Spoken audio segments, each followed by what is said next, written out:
Hello and welcome back to the Mayor's Update. Well, it's great to be here. Happy we are. to be here. And Brian's with us today. Brian Elliot. Brian Elliot is with us today from the Inn. We're going to talk about a special event coming up Yes, from, we are. from the Inn. I shuffle all the time, but apparently we're going to do some shamrock shuffling, right? Coming up soon. So, Brian, let's just start right into that. We'll wait for some of our guests or our viewers to join on, and if they have questions, they'll be able to do it too. But Grayden's put up the start to the Shamrock Shuffle and how people could join up. But every year, it's a great fundraiser for the Inn. Absolutely. It's our number one fundraiser. Oh, excellent. And so, what's involved with the Shamrock Shuffle? You hear the Shamrock Shuffle and you think about St. Patty's Day, and normally you would associate that with other things. What is this related to, the Shamrock Shuffle? So it's been around for years. And so this year on March 23rd, you can come and do 2K, 5K. You can walk it, you can run it, you can shuffle it. Perfect. And we did pick it around the St. Patrick's Day theme. So please come dressed in all of your Shamrock glory. We have prizes for oldest, youngest, best dressed, most fundraised. It's a really fun way and really family oriented event to come and support the Inn. Now it's a rain or shine, but we know it will be a sunny, glorious Irish morning. Absolutely. Right. Wind's always at your back. Right. And I'm sorry, I heard you say 5K, 2K. 2K. Okay. So because the Mayor's really good at the 1.5 meter dash. We'll accept as long it. as I get sponsors, it'll be okay, right? Yeah. It's all about the having fun. And, you know, some people will jog it. That will not be me. No, wait, is it downhill? Yeah, no. It would have to be, and I'd be rolling. Yes. But no, absolutely. You know, last year we had over 150 participants. Perfect. We're looking for that and a little bit more. We have really cool grab bags for participants. Everybody gets a really cool Shamrock Shuffle little medal, and perfect. If you're over 18, the medal also can act as a bottle opener. So fully functional gifting. Wow. We do found with Irish events, I'm a stout drinker, so that really works out well. Okay. Yeah. Perfect. Yeah. And just to recap, if you're just joining us now, we've had a lot of people that just jumped on right after we got started. So Shamrock Shuffle, it's the largest fundraiser for the Inn, which is the shelter in St. Thomas. It's the emergency shelter. Brian Elliot is our guest this evening. He's the executive director, and this event is happening March 23rd. So please register, help support the Inn, have a great time. Yeah.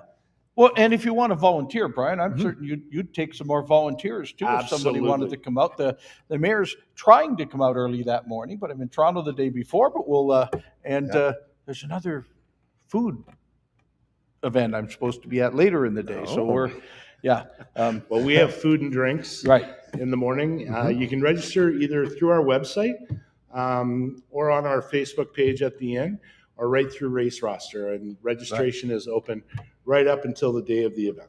Amazing. And I'll be out there capturing photos unless Jess is in labor, in which case Candace Van Diepen, my good friend, who's another photographer in St. Thomas, will be covering more me than qualified that day. Photographer. Very, very qualified photographer. So I'm pretty excited to actually get out this year. I wasn't able to make it last year. Hopefully I can make it this year.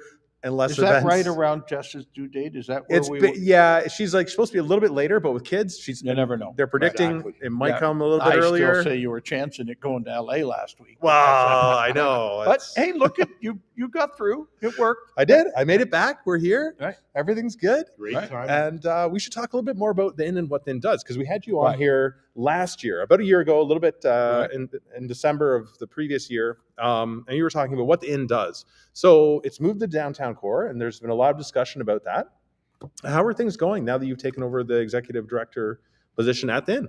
I think, one, I've got an amazing team, and I think what you've seen is a real change in how the Inn operates. We're a 40-bed facility hosting men and women. We also increased our warming space and cooling space to 15 units to help with winter response and obviously the weather that the summer's coming. So we've certainly increased our capacity. I'd say one of the biggest secrets that's still out there about the inn is that we really are a hub, where we have multiple community partners that come to the inn every day, whether it's social services through the housing and supports, whether it's CMHA, addiction, or mental health. We have the annex. We have CCHC, Dr. Mai, Shelley, and their team. To the health care they deliver. They are amazing. Off-site, yes. And they're there every week. And so, we're full service showers. We help with clothing and hygiene products. We help them connect to income supports, tax returns. All of that is done right on site at the inn. And so we really do encourage those that are homeless or living precariously to visit us at the inn. That's right. And we meals, are very welcoming. Look, I've never seen anybody go there that didn't get fed, didn't get 3 square meals a day that day in or day out, and we're open 24 hours a day, 7 days a week. And what we really focus on is meeting them where they're at, but also we are housing focused. And we've done some pretty good housing placements, not just the supportive housing we've built to go with it, but straight out of the inn, people finding permanent housing from the wraparound service that you provide. Yeah, we over 50 individuals went into housing, whether it was supportive or other.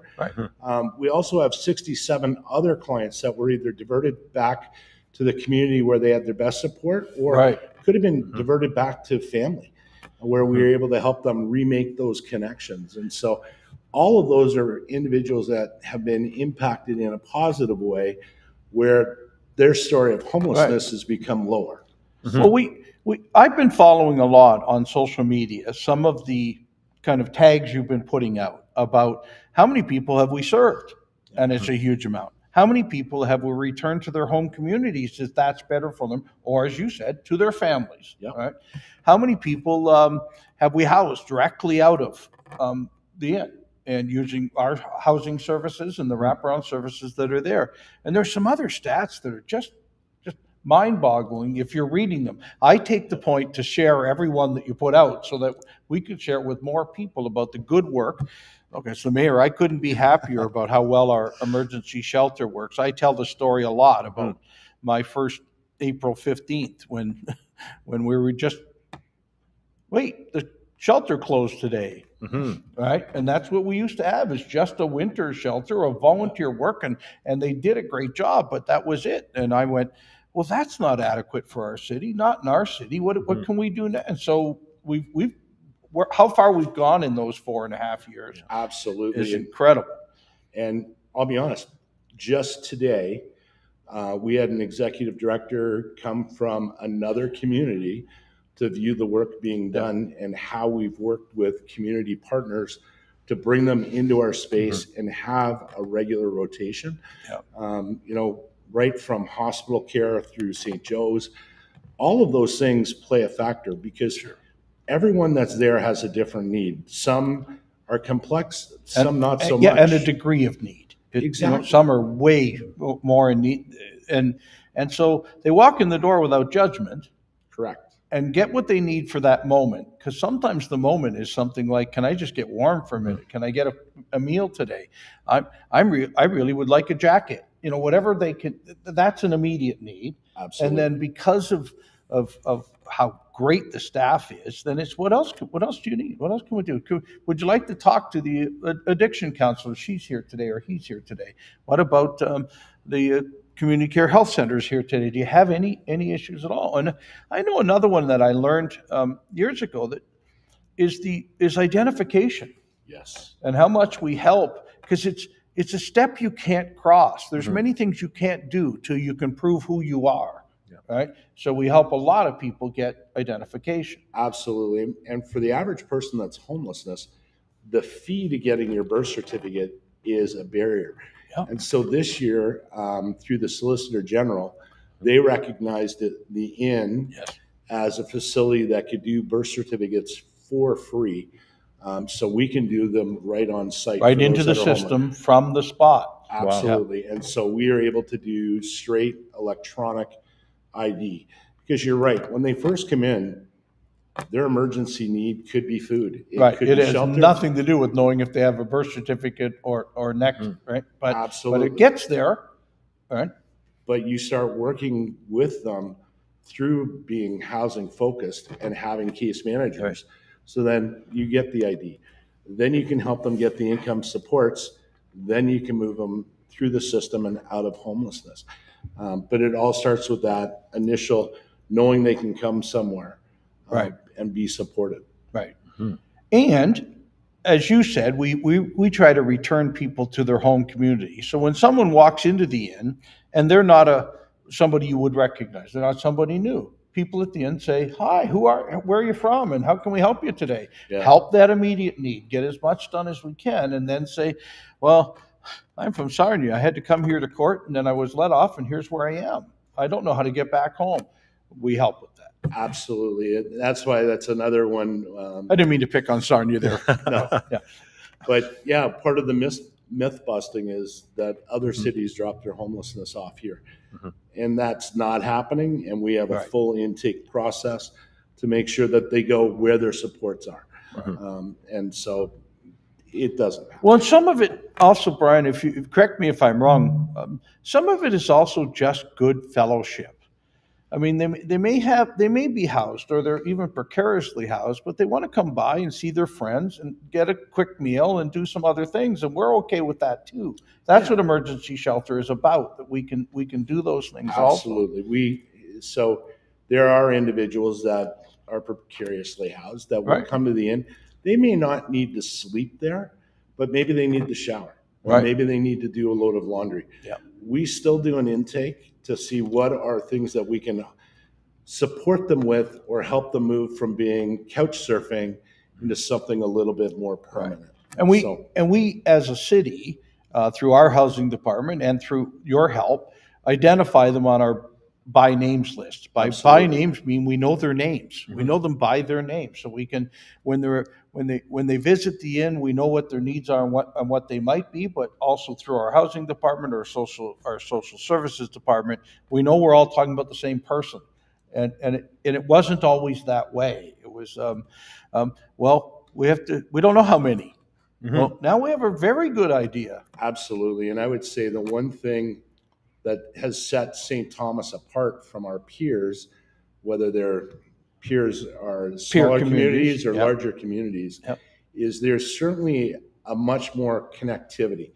And the social services team has really taken a great lead in bringing all of us that are working in the homeless sector, even if it's poverty sector, all of it, so that we're connected in ways to understand the different needs. And you're right. We know them by name, and so helping them. We've got a lot of help out there. The YWCA does a fantastic job with women and families.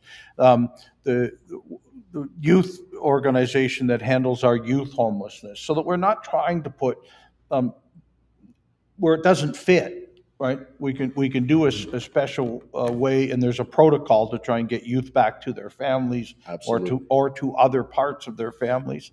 We've got a lot of people in our community that used to work under their own little sign, and now they don't. It is we all know each other's business. I'm sorry that sounds wrong, but we do know each other's business because we know where someone can be better served, and where that can be delivered, and whether it's our housing department or our social services or CMHA from a mental health or addiction point of view, or the hospital's help on that, right? Or the ACT team now also, and we know and our street team. Yes, right? the most team. We talked a lot about the street services that we offered in St. Thomas. And last night here at council, we talked about our funding for that emergency homeless piece. But we also talked about that the street team's changing a bit. Because you know why? Because we went out and did something really quite smart and put in community policing. And it's made a huge difference. We've got very great people doing the special constable role in our community that come with background training on mental health and other things too. So we felt, well, we don't need to do what we used to do. Now, Brian, it wasn't that many months ago, let alone years ago, where we had people on the street that didn't always have a place to go. I have a lot of conversation with other mayors and other communities where I can say it's not perfect yet. But St. Thomas is moving well on its way where every night we can keep someone warm if it's that cold of a night. If that's what they want, but you agree with me that it's not always what the person wants to do either. We try to do as best we can with everybody we're serving. Absolutely. Like, everybody's heart and efforts are in the right place, and we do listen to the individuals. And Right. some want to live differently. Yep. And so how do we support them? And we find ways to do it. Yep. And we have amazing partners in St. Thomas. And I would say when we talk about those that are being housed, I would say for us, it's a community win. Yep. And if the Y does it, if whoever does it, Right. that's amazing. Mm-hmm. We're all in it to make It's sure a win that for all of us. We all should have a bell or something we have to Exactly. ring whenever that happens. Yeah, and so I think we're becoming less about look at us, Right. and it's more look at us in terms of the community. Well, as you say, other an executive director came to see what you're doing today. I get other mayors coming to see how we're doing it, it just is that. We wanted to share some of those details with you today to get you involved in the Shamrock Shuffle.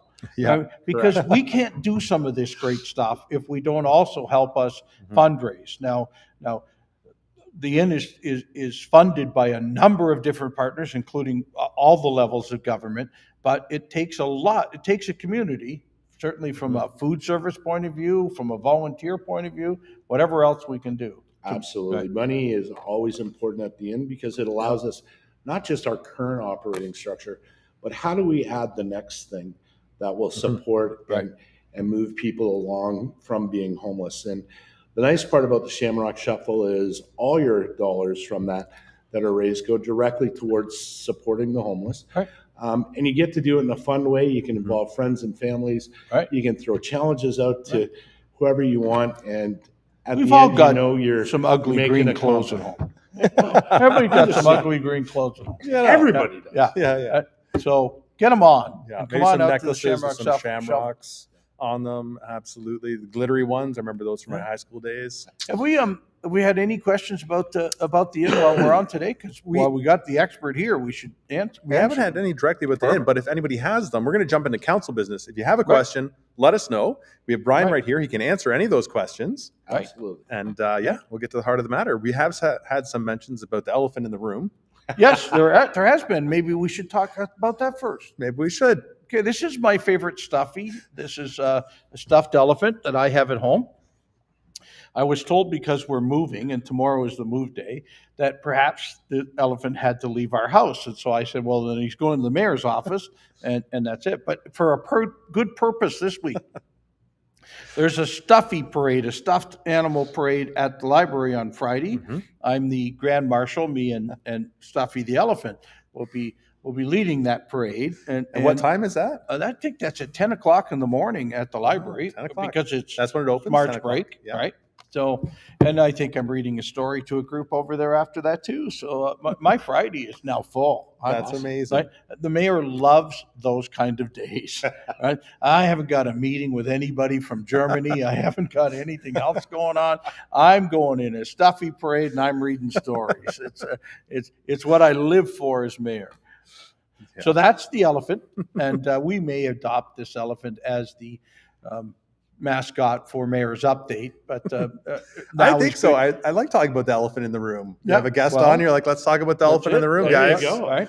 So the elephant's going to live in the mayor's office starting tonight. So that's perfect. Excellent. We've got some comments in from Sean Denier saying, so glad to see the Inn making a difference in our community. Absolutely. Huge. Thank you. As well as having our street team with mental health knowledge is essential. Absolutely. Yes. Right. And now modernizing it to be able to do what we're doing now. So, I know. The health card piece, the electronic health card for the people that are coming, so they can then access the services they need for the support they need. Right. That's incredible. Yep.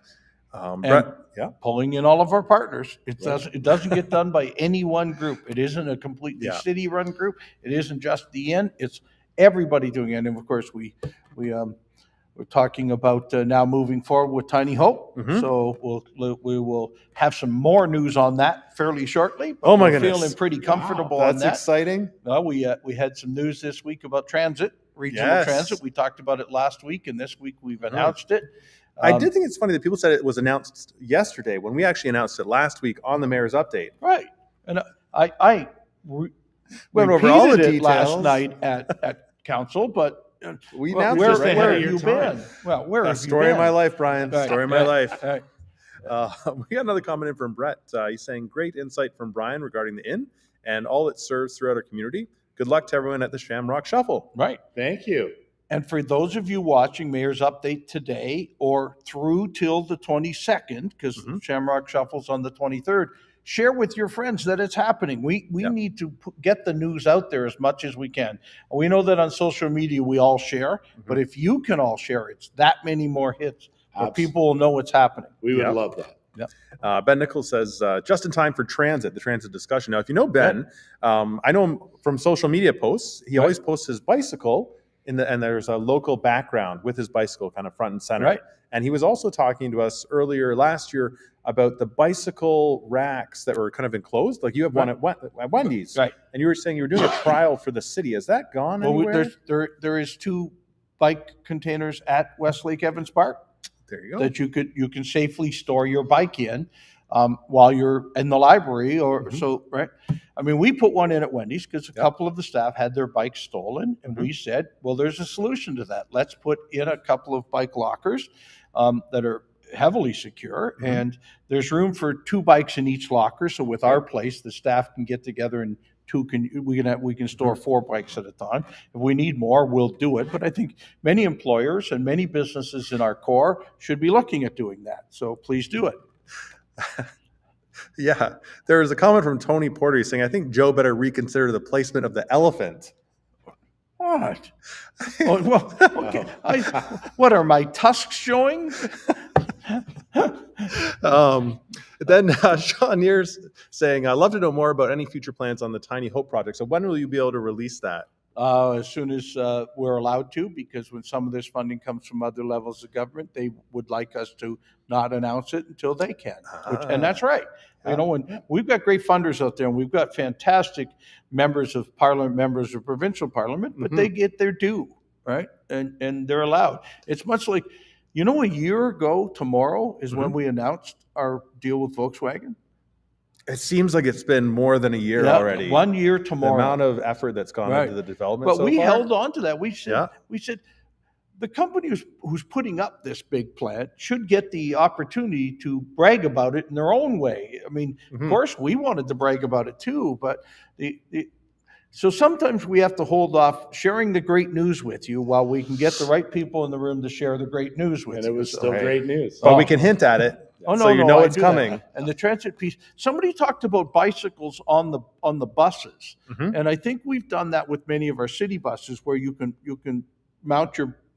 There's a bike rack. There may not be on all of them, but in the pictures I saw of the buses on the Middlesex County Connects, they all have bike racks. Oh, so that's if you're fantastic. going over to London, you can get as far as White Oaks Mall, take your bike off, and go. I love that. Well, oh my I'm goodness. all for active transportation. I'll be on that bus April 8th in the morning. Yeah. Right. To get out there and see what this looks like for us, what it adds to our community.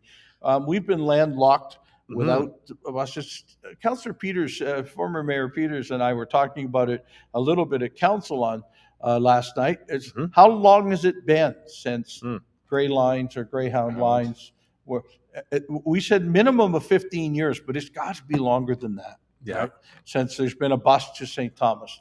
I remember taking that bus when I was a kid because we had the horse and buggy. So we take the horse and buggy into town. I'd get on the bus in St. Thomas and then go up to the Greyhound station in London.